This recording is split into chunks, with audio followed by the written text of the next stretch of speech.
All right, so let's talk about shadow work. Now, shadow work is probably the most interesting and intense tool that I've come across. And it's so interesting that sometimes you end up diving really deep into the intensity of it when you don't need to. And that intensity, when misplaced, is like using a scalpel or a sledgehammer at the wrong time, and that can cause issues. So, shadow work, before we talk about what it actually is a potent medicine where the dose is quite important. And the idea is to be able to take in more of this medicine, but it needs to be gradual. And the dose is always specific to where you're at in this moment.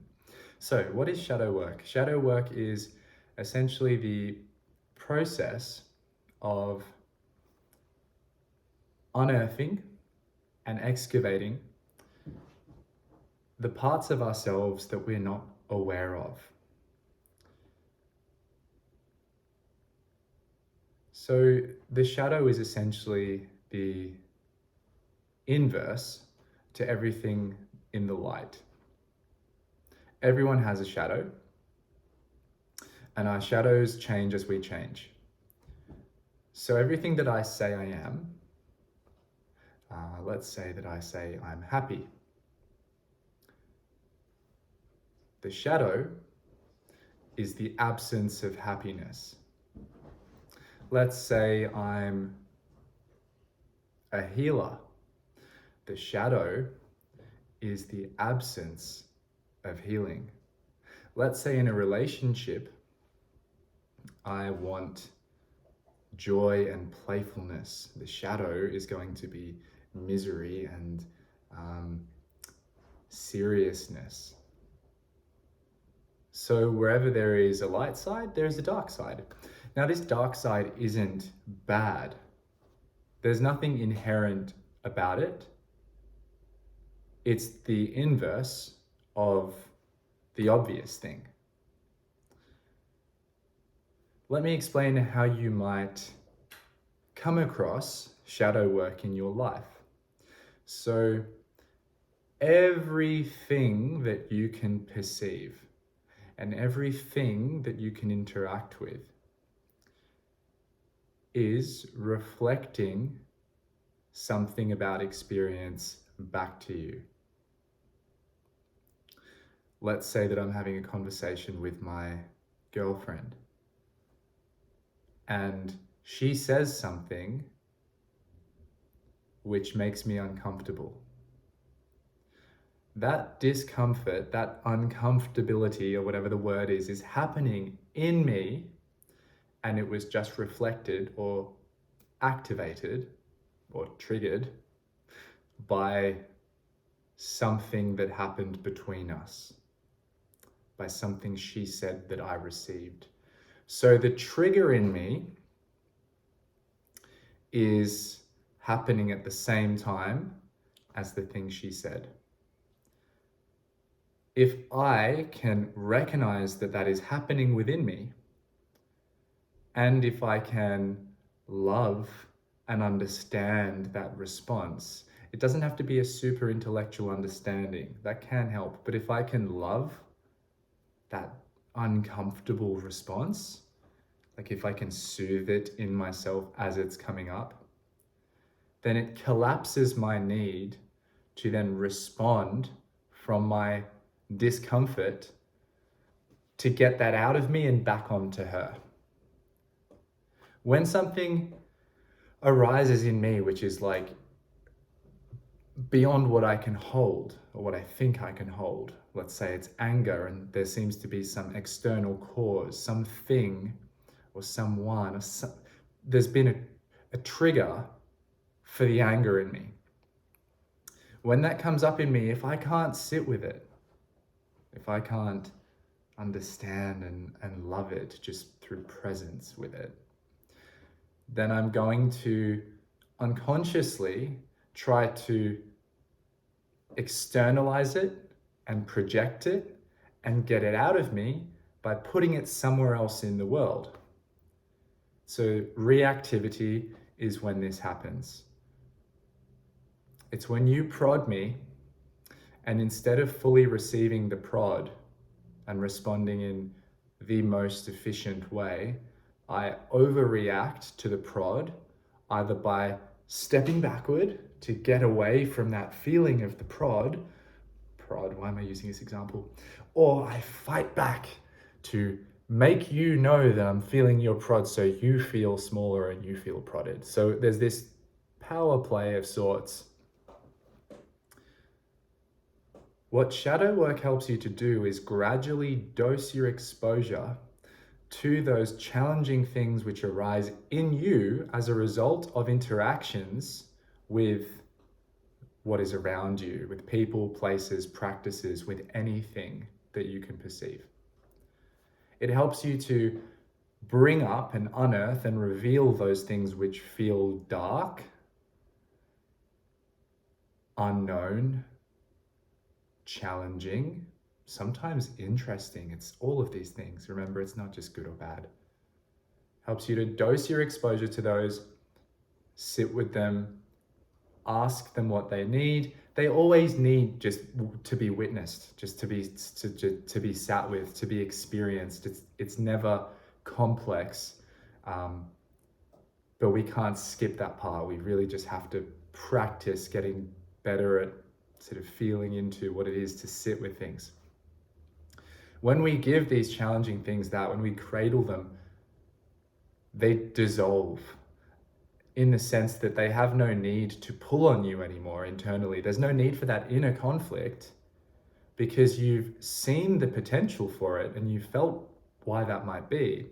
And you've said, okay, I see this conflict, I see this, and it's okay. It's here, it is, I can't do anything about it. I don't need to do anything about it because it's not wrong. It's not a problem I have to be feeling this. And therefore, once I've sat with that and I've sort of loved it in that way of matching and understanding it, I don't then need to go and externalize it through some other reactive action, some compensation. It's just not necessary. I'm not missing out on anything by not doing that, because I've been able to have the full experience. Let's say another example. So this is a great one because it comes up in relationships for me. Like, I'm with someone and I think they're wonderful. And at the same time, there's a part of me which is so interested in all of experience and wants to just feel everything there is to feel, where like, I'll still find other people attractive and I'll still be like, oh wow, like I'm feeling attracted to you. Now, if I don't allow that to be felt, if I immediately end up in judgment of that experience, then as it's coming through me, I block it. And in that blockage, I create a conflict with that experience. I create a charge. I create friction, static, electrostatic, electromagnetism, which bonds that experience into me until such a time as I can process what it means and what it is and why I don't want to let it pass through as an experience. Now, if I can't do that, if it stays stuck to me, then I'm carrying that with me as an internal conflict, undigested experience, bearing in mind that the initial event has already happened. The trigger for being attracted to that person has already happened. It's already started. It's already in existence. But part of me doesn't want to accept what is real, what's already there. So it stifles it. It puts it away in my body. And I feel that as tension. I feel that as, if it stays there long enough, I feel it as illness. It starts to present itself. It presents itself to say, hey, I'm working myself out. I want to work through this. I want, as an experience and as a part of you, I want to be felt through and expressed or healed or witnessed, or I want to relate. I want to connect. This experience of conflict wants to connect with you. But you judge it as wrong. You say you shouldn't exist, and then that creates this terrible friction. And then you get like these fragmented, these diseases of disease, this fragmentation, conflict in the body, and it can present in many different ways. It can be inflammation of some sort, usually somewhere in the body, wherever you have a genetic predisposition or whatever, or wherever you've got a past injury history. It's going to find the place in you where there is a blockage or a leak, so that it can kind of go there to try to be cleared out. So inflammation in the body is unprocessed information, which is trying to purify itself by getting hotter. Yeah, the metabolism, the area, the information, the inflammation is trying to process itself. It's information that's trying to process itself, and it builds and it goes and it swells because it is in a disordered state seeking order.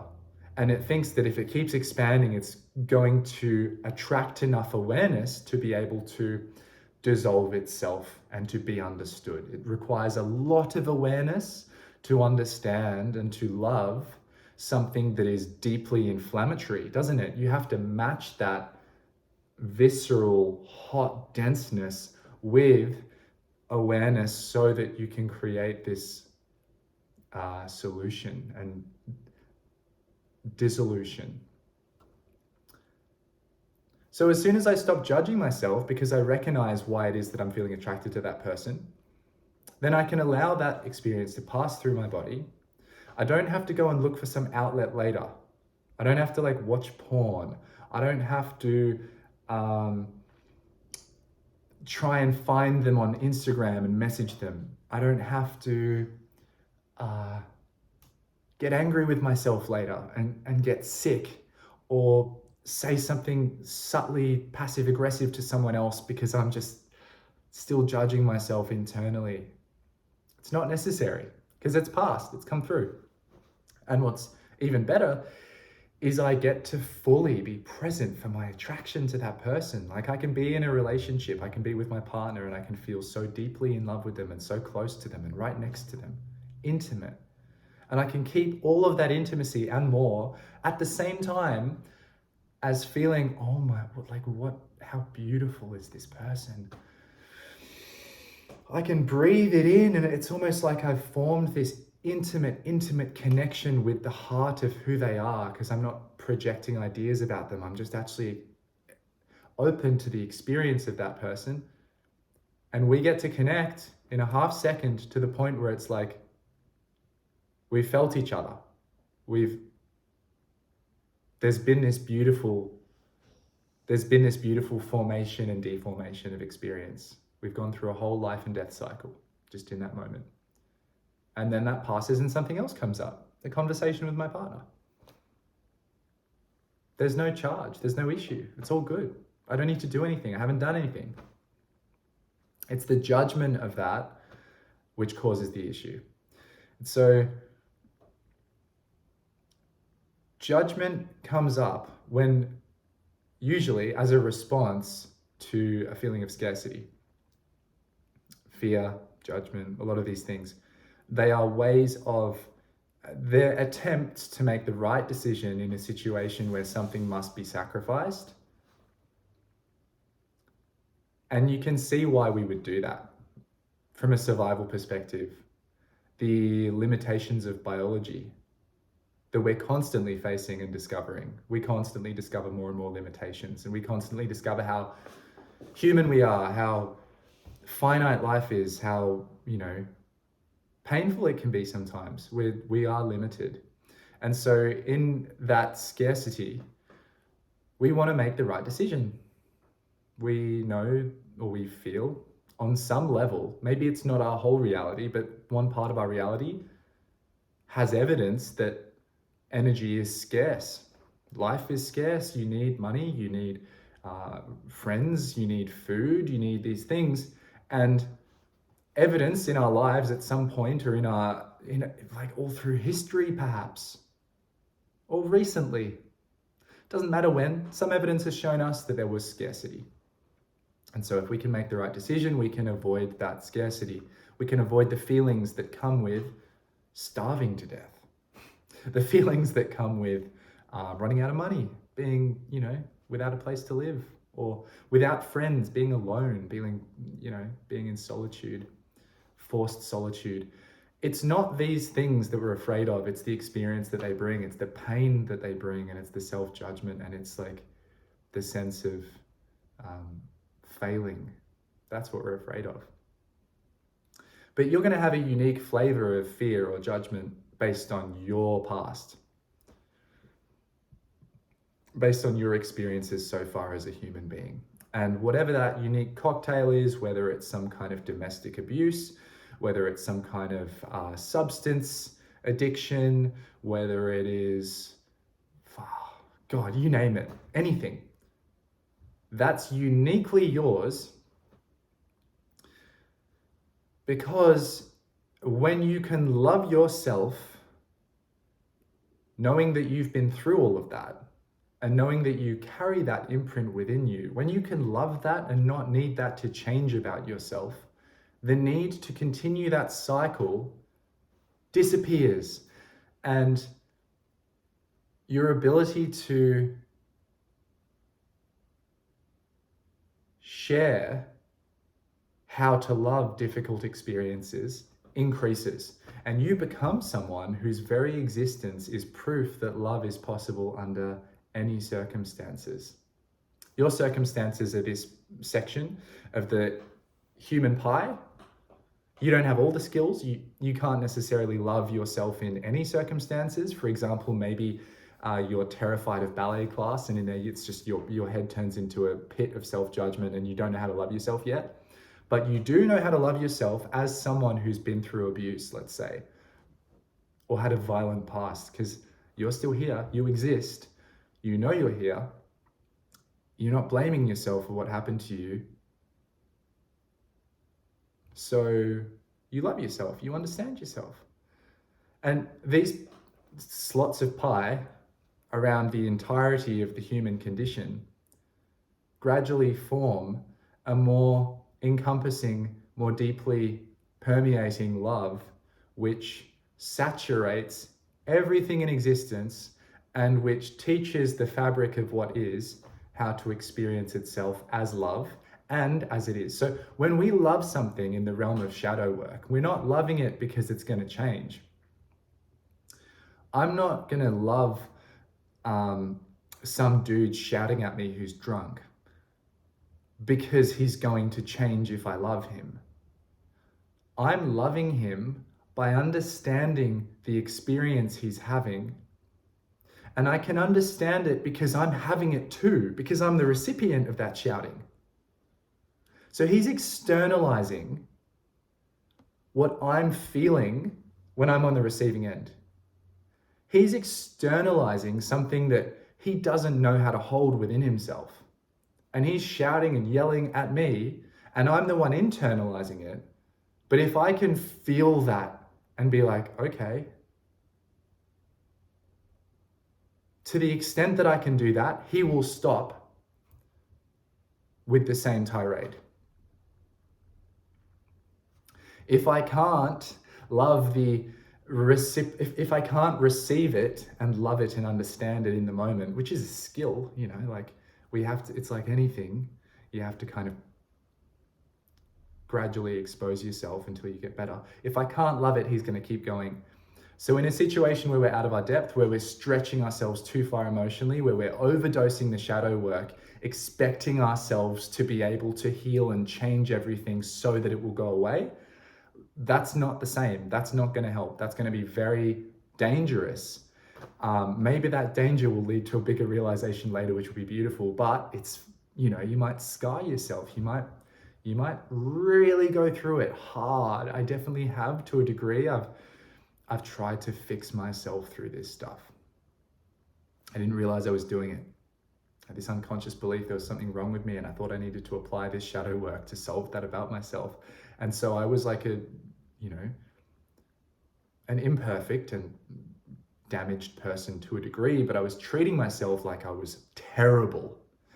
And in that, I was loading myself with so much that I couldn't process, which was really harmful and sent me almost to like the brinks of my mind, thinking that I would completely lose my shit. So we have to be able to integrate this, which means dosing it gradually, which means when something comes up for you, you can look at it, you can witness it, you can feel it, you can say, oh, what's this? Okay, cool. What might it be like to love this? Or what might this be communicating?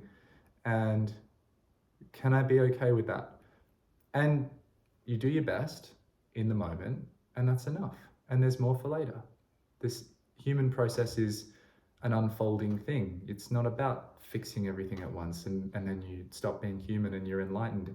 You're always going to have a body. You're always going to have conditionalities and needs and desires and wants and things that you're trying to fiddle with and manipulate about life. That's okay. That's normal. So when you dose it correctly, all that happens is you meet that darkness or the shadow in yourself with the love and the light at the same time, at the same rate, and they kind of just do this. It's kind of... And so the totality of experience grows like this, in this pulsation.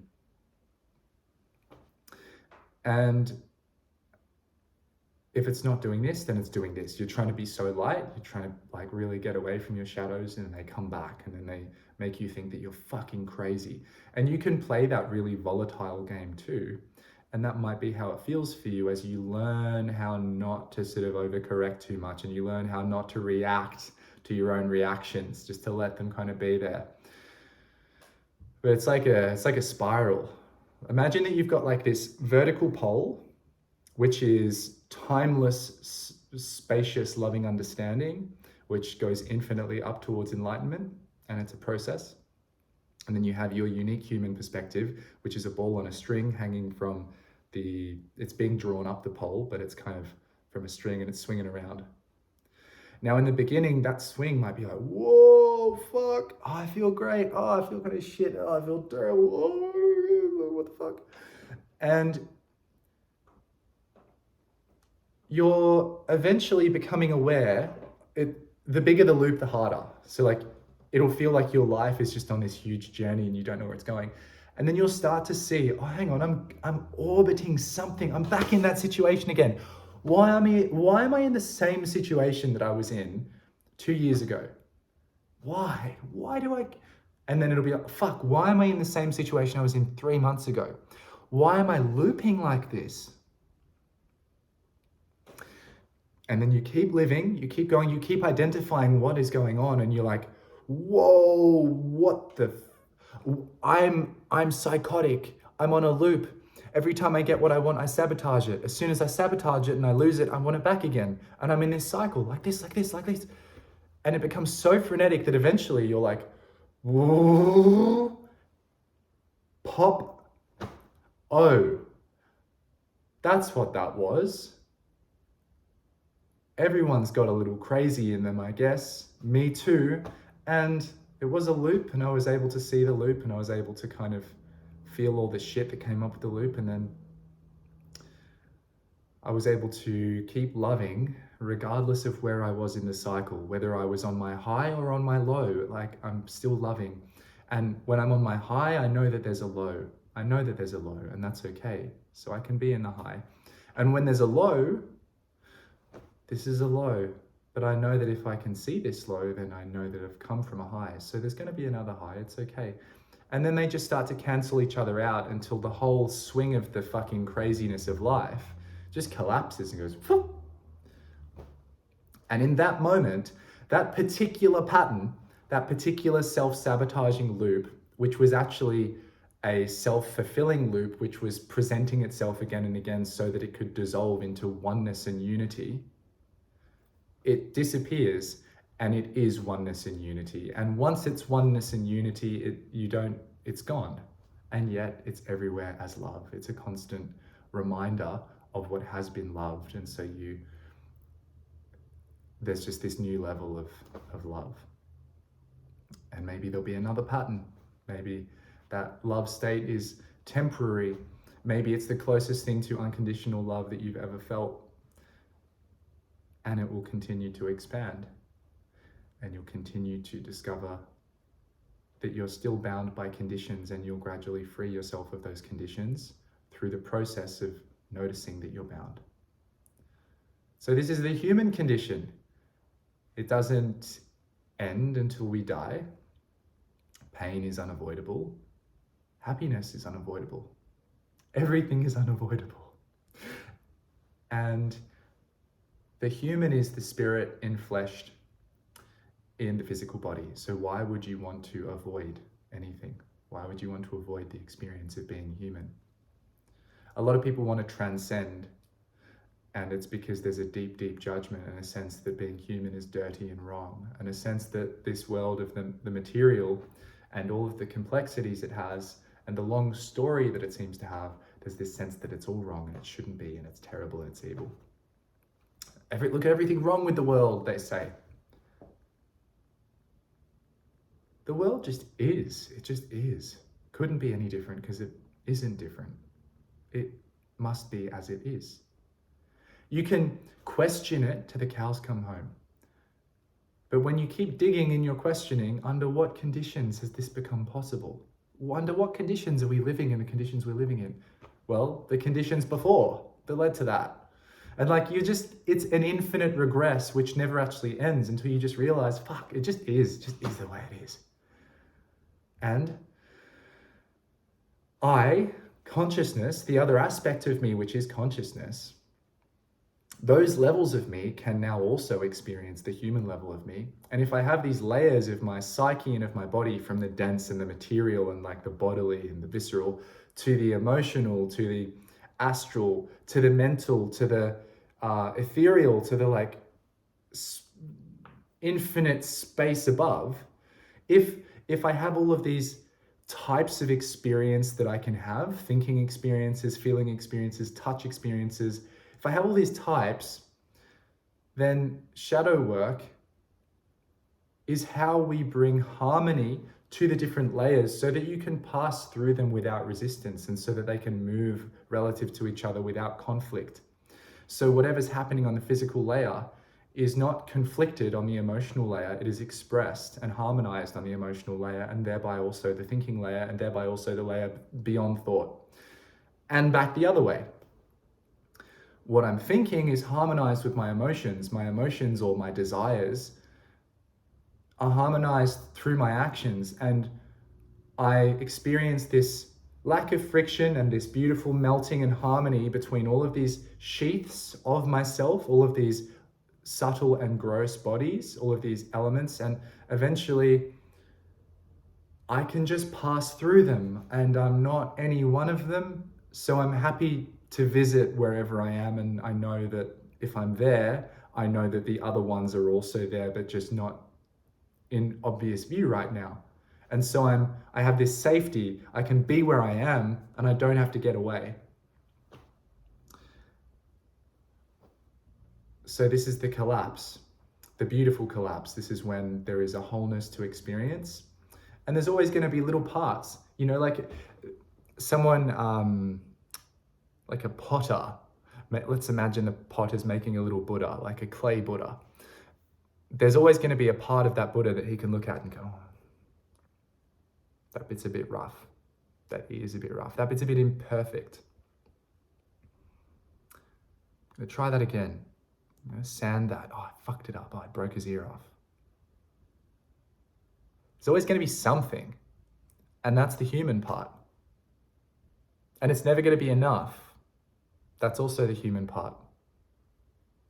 Life isn't safe. We aren't enough. We don't matter that much. Life isn't safe. We're not enough. We don't matter that much. Any form of deep unconscious seed narrative or limiting belief which we're carrying with us unconsciously in the body is a truth that is actually okay, that we just don't think can be okay. But it's true. We already know it. And so as long as we're fighting the truth that we're going to die, or that, life can be painful and that no one makes it out, but as long as we're fighting that human layer of truth, it's just going to bunch up in the body as a fucking visceral, physical problem. But as soon as we accept, yeah, wow, then sometimes there's this big wash of emotion. Sometimes in the acceptance of the thing that we've always known but never acknowledged and spoken out loud to ourselves or to others.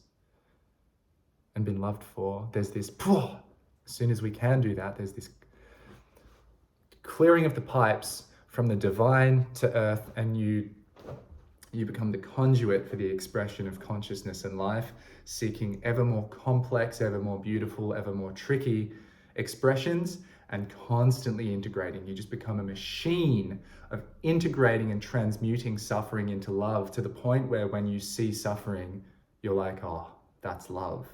I'm seeing love. And the chaos collapses into order. Now, if you're trying to just think about this on the head level, and if you're not also embodying, if you're not also feeling and conversing and moving and connecting with the root parts of the material world, if you're not working with that too, then you can have that sort of non-dual realization that self implies other, black implies white, and blah, blah, blah. But it can just be so chaotic and constant that it doesn't, it paralyzes you, because you're still separated from your body. And so your body is going to suffer while you spin in your head. But as soon as you open up the conduit through the layers of yourself, then there's space, and you can start to trust in the space of your body. You can start to trust in the space of the world. And you can start to see that everyone is having the experience you're having. Everyone is having the experience you're having in their own unique way. And as soon as you can connect with them, you can see how that's true. That you really are. We're all very much the same. We are one. And it's our conditioning and it's our projection of the things we judge in ourselves onto others, which make us appear to be different. And if we excessively focus on that, we will get more of it. We will feel even more different, and we will feel that we're causing each other's problems. But if we recognize that what hurts me about you is me hurting, and I can hold that, now we're one. Anyway, I don't want to rattle on to that. That's the introduction to shadow work at least. And in this week's material, we're going to dive into the practicum, the process of unearthing your shadows, and we're going to speak about how there is nothing noble or helpful about shame and judgment on top of what you're already feeling, and that you will be able to accelerate your growth at the rate that you can bring love to the things which are love, and non-reactivity to the things which are deep. So we're going to go into how to relate to these things and how to practice, how to actually do that. Hope this has been helpful. I'll speak to you very soon.